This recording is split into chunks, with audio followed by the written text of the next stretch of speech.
자, 23번째 항. 이거는 중요한 거니까 같이 한번 읽도록 하겠습니다. 시작. 우리는 스스로 존재하셔서 천지와 우주 만물 및 인간을 창조하신 창조자 하나님을 믿는다. 세 번째 항이고 참조 구절이 있습니다. 제가 이제 이걸 한번 깊이 묵상하면서 선교사님들이 처음에 이런 문구와 참조 구절을 이렇게 추적해 보니까 의도라기보다는 하나님께서 주셨던 그 뜻을 잘 분별해서 어떤 자세로 우리가 하나님을 믿어야 되는지가 잘 나타나 있는 것 같아요. 그래서 이것을 우리가 같이 이제 묵상하면서 계속해서 반복하지만은 이것은 그냥 모르는 지식을 얘기를 하는 것이 아니고 각 사람이 이 하나님께서 주셨던 이 말씀을 잘 우리가 흡수를 해서 이제 각 사람이 사역자가 돼야 되거든요. 누가 하나님에 대해서 설명하면 물어보면은 모르는 사람한테 이렇게 우리가 배운 대로 같이 이렇게 설명을 잘 해주면 될 것 같습니다. 자, 첫 번째는 묵상할 구절 한번 보겠습니다. 구절은 이렇게 돼 있습니다. 창세기 1장 1절 처음에 하나님께서 하늘과 땅을 창조하시니라. 처음에 태초에 하나님께서, 이거는 약간 좀 개혁성 얘기 좀 맛이 나는 것 같아요. 태초에 하나님께서 천지를 창조하시는, 어떻게든지 번역에는 상관없습니다. 자, 이게 두 번째고요. 첫 번째고요. 두 번째는 하나님께서 자신의 형상으로 사람을 창조하시되 하나님의 형상으로 창조하시고 그들을 남성과 여성으로 창조하시니라. 사실 이 안에 모든 질서가 들어있고 사람의 가치가 들어있습니다. 왜 어찌해서 사람이 가치 있는 존재인가? 이것 때문에 그렇습니다. 하나님의 형상으로 창조됐다는 거, 이건 너무 중요한 거죠. 그래서 사람을 죽이는 자는 반드시 죽이라고 하잖아요. 이유가 있습니다. 하나님의 형상을 죽였기 때문에 그렇거든요. 그래서 이걸 캐피탈 퍼니시먼트라 그래요. 그러니까 옛날부터 율법이 만들어지기 전부터 하나님은 사람을 죽였느냐? 반드시 죽이라는 겁니다. 굉장히 무서운 법이죠. 자, 세 번째는 일곱째 날에 하나님께서 친히 만든 자신의 일을 마치시고, 자, 일곱째 날은 안식일이죠. 안식일 계명이 나오거든요. 십계명에도. 그래서 이 계명이 하나님을 믿는 거에 대해서 왜 중요한지, 이게 이제 네 번째 날이고, 마지막에는 하나님을 이제 피조물인 사람한테 최초로 설명하는 구절이에요. 그래서 출애굽기 3장 14절은 아주 중요합니다. 왜냐, 하나님께서 나는 이런 존재야를 설명할 때 나는 곧 스스로 있는 자라고 이렇게 번역을 했지만 어쨌든 이 의미를 쫓아가겠습니다. 자, 다시 한번. 자, 이렇게 하신 이유가 뭐냐? 하나님은 만물의 주인이시다. 가장 중요합니다. 하나님께서 사람을 왜 만들었겠습니까? 만든 사람이 뭔가를 만들었을 때는 만든 목적이 있거든요. 결국은 뭔가를 만들었을 때 나를 위해서 존재하는 거거든요. 하나님께서 아담을 만들었을 때 하나님이 아담을 위해서 존재하는 것이 아니고 아담이 하나님을 위해서 존재하기 때문에 만든 거죠. 이 말씀도 똑같습니다. 성경도 이걸 기록하게 한 이유가 뭡니까? 여기다 그냥 사람들 재밌게 하려고 이거 소설 쓰시 쓰는 게 아니거든요. 하나님을 가장 먼저 설명하려고, 어떤 존재를 선포하려고, 이거 맞는 거거든요. 그래서 첫 번째 선포가 하나님의 관점에서는 가장 중요합니다. 이거 다시 한번 읽겠습니다. 시작. 처음에 하나님께서 하늘과 땅을 창조하시니라. 이거는 선포입니다. 제발 좀 믿어주세요. 이거 하려고 하는 게 아니에요. 믿거나 말거나 아무 상관없습니다. 사람들은 나 그런 얘기 처음 들어봤는데, 상관없습니다. 왜 이게 중요한지 한번 보겠습니다. 예수님께서 이렇게 얘기하셨습니다. 남자가 아버지와 어머니를 떠나, 부모를 떠나 자기 아내와 연합하여 그들 둘이 한 육체가 될지니라 하신 것을 너희가 읽지 못하였느냐. 자, 예수님은 책임을 누구한테 돌립니까? 사람들한테 돌려요. 나는 이거 몰랐는데요? 아무 상관없습니다. 제가 옛날 예화를 한번 들려줬잖아요. 신학교 갔을 때 미국에서 할 때 한번 걸렸어요. 그 스피드가 지나가서 난 잘 몰랐는데요? 됩니까? 안 됩니다. 나는 몰랐다는 말이 하나님 앞에서는 성립이 안 돼요. 일단 법이 한번 선포되잖아요. 그런 법이 있었어요? 됩니까? 안 됩니까? 안 됩니다. 성경도 똑같습니다. 나는 안 읽어봤는데요? 아무 상관없습니다. 일단 태어난 사람은요, 자동적으로 책임을 지게끔 돼 있습니다. 이게 무섭다는 겁니다. 사람들이 자기는 딴 종교 믿어, 상관없습니다. 이슬람이건 불교든 뭐든 상관없습니다. 성경을 읽어보지 못했느냐? 이거 한마디면 끝납니다. 왜냐? 이걸 원시적인 권위라 그럽니다. 하나님은 창조주이기 때문에 원시적으로 권위가 있습니다. 그 권위에 어느 누구도 대항할 수가 없습니다. 나는 아브라함의 하나님이요 이삭의 하나님이요 야곱의 하나님이라 하신 것을 읽지 못해 있느냐? 아이 모르겠는데요. 나 몰랐는데요. 안 된다니까요. 그래서 창세기 1장 1절은요. 선포예요. 그러면 듣는 사람은 어떻습니까? 이 말씀에 순종하든지 부정하든지 둘 중에 하나입니다. 이거 이렇게 선포되는데 나는 안 믿어. 상관없습니다. 그러나 언제 책임을 집니까? 예수님 오신 이후에 책임집니다. 그래서 성경이 무섭다는 겁니다. 자, 그래서 이 첫 번째, 하나님은 만물의 주권자다. 주권자라는 게 얼마나 파워가 있는지 아시죠? 생사여탈권을 갖고 있어요. 생사여탈권 아시죠? 죽고 사는 권리가 주인한테 있는 겁니다. 만물의 주권자란 말은 만물이 하나님의 것이라는 뜻이거든요. 그러니까 주권, 소유권, 통치권이 전부 다 하나님한테 있다는 겁니다. 이거는 굉장히 무서운 말씀이에요. 그래서 하나님께서 이렇게 기록했다는 걸 안 본다? 큰일 날 일이에요. 큰일 날 일. 자, 두 번째는 일주일이 중요합니다. 일주일은 창조주를 기억하는 주간이다. 이 사람들이 너무나 복잡하게 살잖아요. 지금 일주일을. 제가 보니까 거의 일주일 내내 뭐 보고 삽니까? 핸드폰 보고 사는 것 같아요. 아침이고 낮이고 저녁 잘 때까지 보고. 이거는 굉장히 중독성이 있어요. 일주일을 주신 이유가 뭡니까? 이겁니다. 여세 동안 하나님께서 하늘과 땅을 창조하시고 모든 걸 만들고 일곱째 날에 안식하셨는데 이거 기억하라는 겁니다. 이거 굉장히 중요하거든요. 사람들은 다시 한번 말씀드리지만 믿고 안 믿고 상관없습니다. 이건 선포예요. 하나님은 여섯째 동안 하늘과 땅을 만드셨다. 자, 우리는 지금 일, 월, 화, 수, 목, 금, 토 이렇게 하잖아요. 썬데이, 먼데이 이렇게 나가잖아요. 유대인들은 지금도 날짜를 어떻게 셉니까? 첫째 날, 둘째 날, 셋째 날 이렇게 나갑니다. 일요일은 첫째 날입니다. 우리는 그냥 썬데이로 하잖아요. 일요일. 그런데 이 유대인들은 염 리션 그러면 첫 번째 날, 두 번째 날은 월요일이잖아요. 월요일로 하지 않습니다. 두 번째 날 염 셰니, 세 번째 날은 화요일이잖아요. 염 실리시. 그다음에 네 번째 날은 염 레비, 다섯 번째 날은 염 하미시, 여섯 번째 날은 염 시시. 그다음에 마지막 우리가 말하는 토요일은 안식일이잖아요. 염 샤밧 이렇게 합니다. 그러니까 이 사람들은 창세기에 있는 그 순서대로 첫 번째 날, 두 번째 날, 3일 이렇게 나가요. 그래서 2024년 9월 달을 보니까 공교롭게도 이거 좀 설명하기 쉽게 나왔어요. 일요일 첫 번째 날 1, 2, 3, 4, 5, 6, 7 딱 이렇게 끊어져요. 이날 그냥 아무 생각 없이 지내지 말고 하나님께서 뭘 창조하셨는지 보라는 거죠. 첫 번째 날 뭘 만드셨습니까? 빛을 만들었잖아요. 이 빛을 만든다는 의미는 단순한 소리가 아니에요. 이 빛 안에 질량, 시간, 길이, 모든 척도가 다 들어있는 겁니다. 그래야만 이 우주 만물이 질서 있게 돌아가거든요. 빛 안에. 빛을 만들고 어둠을 쪼갰어요. 아니, 구별했습니다. 나눴습니다. 둘째 날은요? 뭘 만드는지 잘 모르시죠? 궁창을 만들었어요. 그냥 뭐 어떻게 표현해도 어려워요. 공간을 만들어요. 물과 물 사이에 궁창을 만들어요. 그러면 물 밖에 있는 궁창도 있을 거 아니에요. 그래서 궁창을 만들고 윗물과 아랫물을 나눕니다. 세 번째 날은요? 밑에 있는 물 속에서 육지를 끄집어내요. 그래서 육지가 땅이 생겼다는 거죠. 땅을 그때 만든 게 아니고 땅이 드러나게 한 거죠. 네 번째, 다섯 번째, 여섯 번째 날을 채우는 겁니다. 네 번째 날은요? 달과 태양과 별을 채워놓은 겁니다. 다섯 번째 날은요? 궁창, 그 다음에 바닷물 안에 생물을 채워놓습니다. 여섯 번째 날은요? 육지 생물들을 채우고 마지막에 사람을 딱 만들고 끝내버립니다. 이게 여섯 번째 날까지의 창조예요. 이거 기억하라는 겁니다.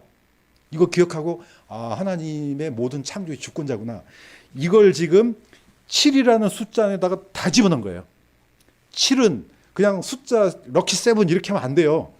이거는 세상 사람들이 하는 거고 하나님께서 온 우주 만물을 창조하셨구나. 이걸 기억하라는 게 7이에요. 그래서 7이 가장 많이 나온 성경이 어디입니까? 요한계시록이에요. 예. 하나님이 만들었으니까 심판의 주권도 하나님 앞에 있다는 거죠. 그래서 이걸 기억하라고 일주일을 주신 거죠. 그러면 왜 우리는 주일날 모입니까? 이거 설명을 반드시 해야 됩니다. 주일 성수하려고요? 이것도 큰일 날 일이에요. 일요일이니까 이것도 큰일 날 일이에요. 왜 모입니까? 첫째 날을 드리기 위해서. 다시 말해서 창조의 주권이 하나님 앞에 있습니다. 이거 지금 고백하려고 모이는 겁니다. 예수님은 이 첫째 날 초실절에 부활하셨어요. 그래서 성경에서는 주의 날로 표현합니다. 여러분들 우리 교회에 오시잖아요. 이거 왜 나옵니까? 그냥 생각 없이 얘기하면 안 되고 창조의 주권이 하나님 앞에 있구나. 그래서 주의 첫날을 드려야지. 이거 지금 고백하려고 오는 겁니다. 나는 목사님은 이거 말씀 준비해서 그냥 들으라는 소리가 아니에요. 이거는 준비해서 하나님께 드리는 겁니다.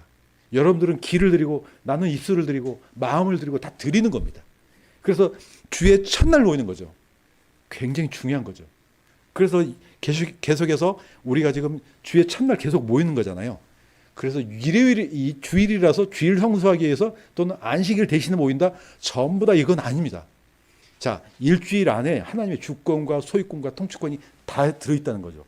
너무너무 중요한 겁니다. 그래서 선교사님들이 아마 이 구절을 뽑아서 참조하라고 집어넣은 것 같아요. 자, 세 번째는 하나님은 반복됩니다. 하나님 앞에 책임을 져야 하는 존재다. 진화론의 핵심은요, 수만 년 동안 지나가고 이게 문제가 아니에요. 포인트는 이거예요. 사람은 하나님에 의해서 만들어진 게 아니야. 지금 이거 하려고 진화론 만든 겁니다. 진화론 백악기 시대, 공룡 시대 그거 기억 하나도 안 해도 돼요. 그건 그냥 시험 볼 때 필요하니까 우리가 기억하는 거지. 중요한 핵심은 뭡니까? 진화론의 핵심은 우리는 하나님에서 만들어진 존재가 아니고 자연스럽게 만들어졌어. 뭘 주장하려고요? 책임 안 지려고. 성경에 대한 책임 안 지려고. 그러면 다 벗어나잖아요. 하나님이 우리를 안 만들었으니까 하나님에 대한 책임도 없지. 성경 안 읽어도 되지. 성경에 있는 지옥과 천국 아무 상관도 없이 되는 거죠. 이것이 바로 마귀가 만들어 놓는 그 핵심적인 포인트인 거죠. 그런데 어떻습니까? 성경은 책임을 져야 된다. 왜냐? 이는 하나님을 알 만한 것이 그들 속에 분명히 드러나 있기 때문이라. 창조주께서 하나님께서 사람을 만들었을 때 하나님의 형상으로 만들었기 때문에 사람은 양심 그 내면 안에요. 하나님을 향하게끔 돼 있습니다. 나는 세상에 무신론자는 없어요. 그냥 자기가 주장할 것뿐이지. 아무리 약한 사람이고 양심이 무너진 사람이라 할지라도 가장 저변에 뭐가 있습니까? 하나님의 형상으로 만들었던 사실은 없어지지가 않습니다. 그건 다 언제 드러납니까? 예수님 오실 때 놀라요. 부자가 지옥에 떨어졌잖아요. 그제서야 양심이 밝아지는 겁니다. 이게 어떻게 보면 더 깨끗한 양심이 되는 거죠. 그러니까 어떻습니까? 지옥에서 더 고통스러운 거예요. 불로 뜨겁지만은 이 양심의 고통을 이겨낼 수가 없는 거죠. 그러니까 부자는 어떻습니까?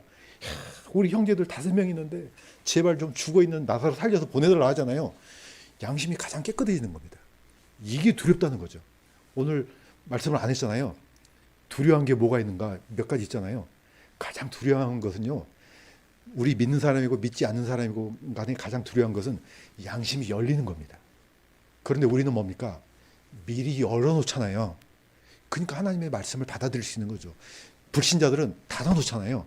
그러니까 이걸 닫아버리는 거죠. 언제 열리냐? 하나님께서 오시면 열리는 거죠. 그래서 모든 무릎이 내게 굴복하고 모든 혀가 하나님에게 자백하리라. 이렇게 돼 있습니다. 그냥 억지로 그냥 고문을 시켜갖고 자백해 이게 아니에요. 본인이 다 토를 하는 거거든요. 보통 사람들이 아무리 나쁜 사람도 자기가 했던 일들을 숨기지만 언제 얘기합니까? 어느 순간에 이걸 밖으로 끄집어내요. 희한하죠.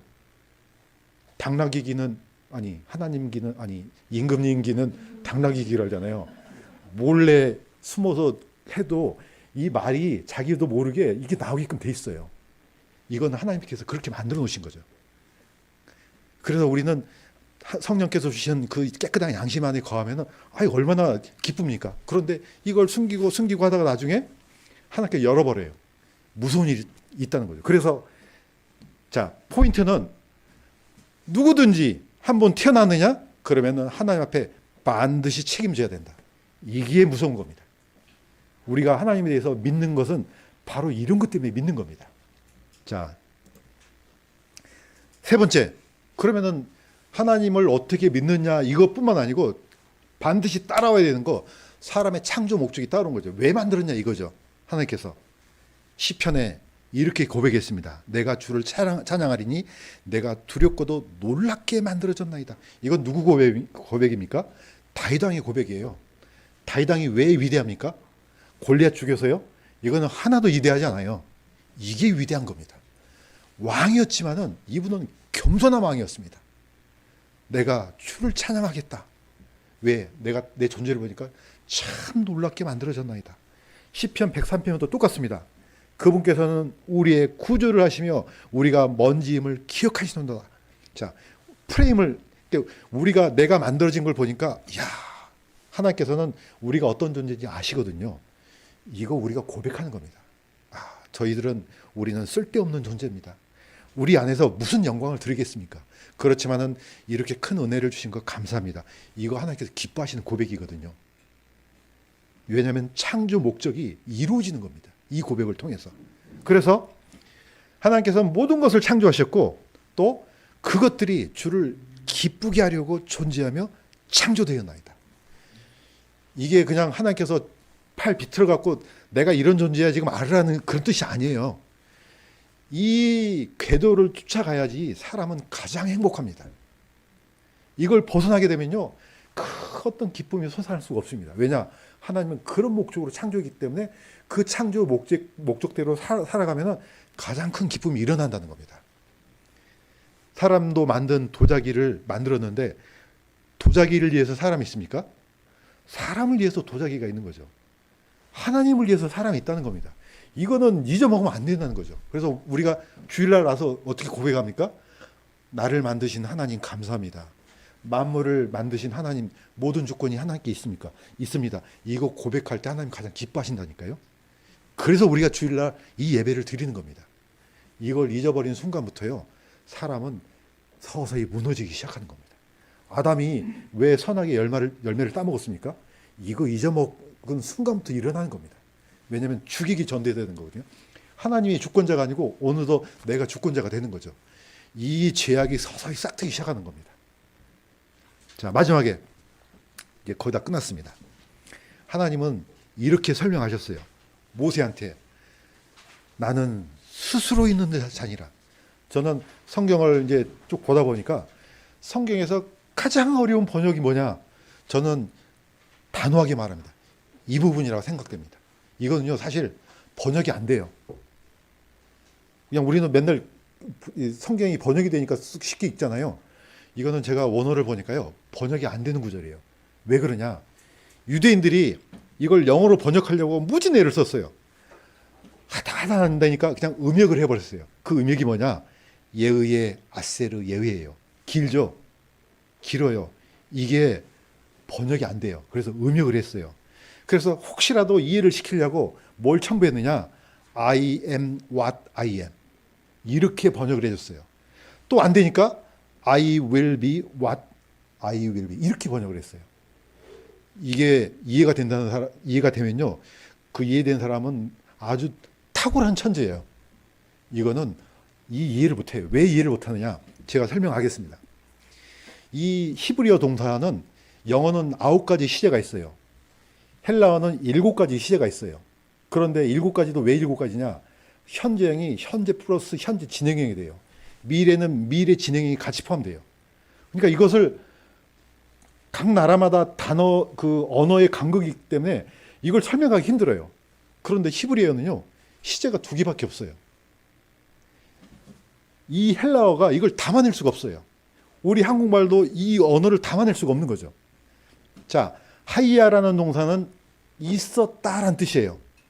이 예의에는 있을 것이라는, 굳이 번역을 하자면 I will be예요. 그런데 그 뜻이 아니에요.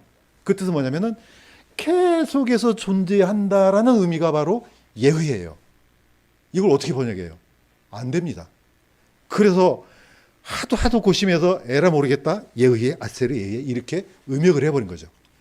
자, 유대인들은 이 네 글자, 요드해 바브해 이 네 글자를 사성 문자라고 해서 발음을 안 해요. 글자는 있는데 어떻게 발음하냐? 아도나이라고 발음합니다. 우리가 잘 아는 것처럼. 그런데 개역 성경에는 발음이 안 되는 이것을 여호와라고 음역을 아이고. 제가 너무 흥분했습니다. 네. 음역을 했습니다. 그래서 어떤 성경에는 야훼라고 돼 있잖아요. 그러면 어떤 게 맞느냐? 모릅니다. 왜냐? 유대인들이 아예 발음을 안 해요. 발음을 해야지 뭘 이렇게 이게 맞는지 틀린지 할 거 아니에요. 발음을 안 하네? 그러니까 여호와인지 야훼인지 몰라요. 주장하지 마세요. 모릅니다. 여러분들 지금 예수님을 어떻게 발음합니까? 예수라고 발음하잖아요. 이게 진짜 발음 맞을까요? 이거는 헬라어예요. 영어로는요. 지저스예요. 저는 한국말이 탁월한 이유가 뭐냐면 한국의 발음이요. 이 히브리어 발음들을 다 잡아내요. 영어는 더 멀어져요. 예수는 헬라어지만은 히브리어는 이 예수가 예슈아입니다. 그래서 각 나라마다 발음을 정확하게 만들어내는 불가능해. 이거는. 자, 다시 한번 정리하면은 유대인들은 기록이 돼 있지만은 발음을 다르게 해요. 이걸 케레라 그래요. 유대인들은 독법이 두 가지가 있어요. 우리는 기록되어 있는 글자를 그대로 발음하잖아요. 유대인들은 안 그래요. 그런 게 몇 가지가 있어요. 예를 들면은 미가 집에 있던 미가의 제사장, 그 므낫세의 자손이라고 나오거든요. 개역성경에는 모세의 자손으로 나와요. 모세가 너무 중요해요. 왜냐하면 모세의 자손 중에 저런 엉터리 제사장이 있으면 안 되잖아요. 제사장은 반드시 아론의 계율로만 제사장이 돼요. 그런데 모세의 자손 중에 이 누구죠? 갑자기 생각이 안 나네. 넘어갑시다. 어쨌든 모세의 자손 중에 그런 엉터리 제사장이 나오면 안 돼요. 그래서 모세의 이름을 발음하지 않고 므낫세로 발음해요. 이런 기법이 우리 이방인들은 없습니다. 유대인들은 있어요. 그렇기 때문에 이걸 쫓아가는 게 너무 힘든 거예요. 그래서 개역성경은 여호와라는 것을 그냥 그대로 발음을 은역을 해놨고, 이 대부분의 영어 성경은 유대인들이 발음하지 않는 것처럼 케레로 발음하는 것처럼 아도나이 이렇게 발음을 했습니다. 이게 왜 중요한지 제가 말씀드립니다. 사람들이 우리가 발음하지 않아도 그 의미는 알고 있어야 됩니다. 우리가 안식일은 안 지켜도 안식일이 왜 중요한지는 알고 있어야 되거든요. 내가 안 하니까 모르면 이거는 문제가 생기는 겁니다. 여호와라는 단어는 너무 중요해요. 왜냐하면 반복합니다. 그 뜻은 예의의 아세르 예의의 축약형이에요. 축약형이 바로 여호와예요. 뜻은 뭐냐? 나는 전에도 있고 지금도 있고 앞으로 영원토록 존재한다. 이런 의미가 바로 여호와입니다. 이걸 사람들이 몰라요. 자, 그래서 이제 마무리 짓겠습니다. 하나님의 이름. 내가 아브라함과 이삭과 야곱에게 하나님 곧 전능자의 이름으로 나타났으나 나의 이름 여호와라는 그들에게 알리지 아니하였느니라. 이건 출애굽기에 나와요. 이거는 하나님께서 모세한테 처음으로 알려줘요. 모세에게 알려줬던 이 이름 전에는 여호와라는 이름이 쓰이지가 않았어요. 그러면 아브라함과 이삭과 야곱 뭐로 되어 있느냐? 그게 바로 엘 샤다이예요. 엘은 뭐냐? 엘로힘의 약자입니다. 전능자란 뜻이에요. 이런 이름으로 나타나는데 언제 여호와를 알려줬느냐? 바로 모세 때 처음으로 알려줍니다. 그러니까 어때요? 너무 중요한 이름이잖아요. 다시 한번 말씀드리지만은 이 긴 이름은 예의의 아세르 예의가 긴 이름이에요. 이걸 축약한 게 여호와거든요. 발음이 여호와인지 야훼인지는 몰라요. 그러나 어쨌든 이 축약형은 우리가 알고 있어야 돼요. 엘로힘은 오른쪽에 있는 히브리어 두 글자 있죠. 이게 엘이에요. 엘로힘, 그래서 다니엘, 에스겔 전부 다 엘이 들어가잖아요. 바로 하나님이라는 뜻입니다. 자, 그러면은 이 성경 안에는 하나님의 이름이 너무 많아요. 혹시 하나님이 무슨 뜻인지 아십니까? 우리가 맨날 하나님 그러잖아요. 그런데 어떤 사람은 하나님이 뭐지? 갑자기 물어보면 갑자기 이거 뭐지? 이렇게 얼굴이 하얘진 사람이 있어요. 뜻을 말하겠습니다. 하나님은 유일신이란 뜻입니다. 예, 유일하단 말은 하나란 뜻이 아니에요. 범접할 수 없는 존재란 뜻입니다. 창조주란 뜻입니다. 우리가 믿는 하나님은 바로 그런 하나님이에요. 이걸 모르고서 그냥 이렇게 되뇌면 안 된다는 거죠. 적어도 우리가 믿는 하나님에 대한 인식은 갖고 있어야 되는 거죠. 아, 이분의 영광은 피조물하고 나눠질 수 없구나. 이건 우리가 알고 있어야 된다는 거죠. 그래서 성경 안에서는 하나님의 이름을 축약하거나 붙여가지고 만든 이름이 있어요. 그게 바로 여호와 이레입니다. 자, 여호와 이레라는 뜻은 이미 자료에 있는 것처럼 항상 본다는 뜻입니다. 항상 보시는 하나님이에요. 그러니까 하나님께서 항상 보시니까 제게 부족하네? 그래서 공급하시는 하나님도 뜻도 들어있는 거죠. 준비하시는 하나님. 그래서 섭리의 하나님이라는 뜻이 바로 여호와 이레입니다. 보통 보면 우리가 뭐 어려운 일을 당했는데 갑자기 뭐가 딱 그 시간에 맞게끔 딱 해결돼요. 그럼 자동적으로 뭐가 튀어나옵니까? 여호와 이레네 이렇게 하잖아요. 자기도 모르게. 항상 하나님께서 보시니까 우리가 필요한 것을 아시니까 늘 우리는 모르잖아요. 하나님은 처음부터 끝까지 다 아시니까. 이게 바로 여호와 이레입니다. 여호와 라파는 치료의 하나님. 예, 만물을 치유하신 하나님이죠. 왜? 하나님은 본래 있어야 될 자리에 하나님께서 창조하시고 보시기에 좋았다고 했거든요. 그러니까 퍼펙트 했어요. 근데 다 망가져 가잖아요. 우리는 늙어가고 병들어가고 이게 본래 모습이 아닌 거죠. 나중에 언제 회복합니까? 예수님이 오시면 다 회복돼요. 바로 그런 의미를 갖고 있는 게 여호와 라파입니다. 자, 여호와 니시는 나의 승리라는 뜻이죠. 나의 깃발. 항상 하나님은 승리를 우리에게 주시잖아요. 그래서 여호와 니시. 우리가 보통 이런 발음을 많이 하잖아요. 나의 승리. 얼마나 갈급해요? 뭘 하나로 이기고 싶어. 맨날 지고 얻어 터지고 이런 사람 보면은 이기고 싶어. 나중에 이 승리를 주셔요. 누가? 하나님께서 예수님을 통해서 우리를 승리케 하세요. 그게 뭐 나중에 부활 아닙니까? 예, 여호와 니시, 여호와 샬롬 굉장히 중요한 단어입니다. 우리는 이걸 그냥 평화로만 생각하는데 이 샬롬이라는 단어에 뭐가 들어있느냐면은 탕감이라는 뜻이 들어있습니다. 모든 죄값을 지불하신 하나님이 바로 여호와 샬롬이에요. 혹시라도 빚져본 사람 아시죠? 표정을 보니까 이건 뭐 아무도 아닌 것 같은데요. 속이 마르잖아요. 그런데 누가 다 빚을 탕감해 줬어요. 평화가 찾아오죠. 이게 바로 여호와 샬롬이에요. 바로 이런 것들이 다 하나님을 설명하는 이름이에요. 자, 그런데 중요한 게 있습니다. 하나님의 이름을, 자, 우리가 보는 이 햇빛을 볼 때 그 색깔이 무슨 색깔이 모르잖아요. 그런데 프리즘을 통해서 보면은 7가지 색이 쫙 나눠져요. 히브리어가 갖고 있는 이 여호와를 설명이 안 돼. 그러니까 헬라어가 이걸 펼쳐놔요. 누가 제일 먼저 펼쳐주냐? 사도 요한이 펼쳐줘요. 이게 바로 요한계시록 1장 8절입니다. 자, 이거 한번 읽겠습니다. 시작. 지금도 있고 전에도 있었고 앞으로 올 주 전능자가 말하노라. 자, 이거는 which is 지금이라는 뜻이죠. 전에 which was입니다. 앞으로 which is to come. 앞으로. 그러니까 뜻은 뭡니까?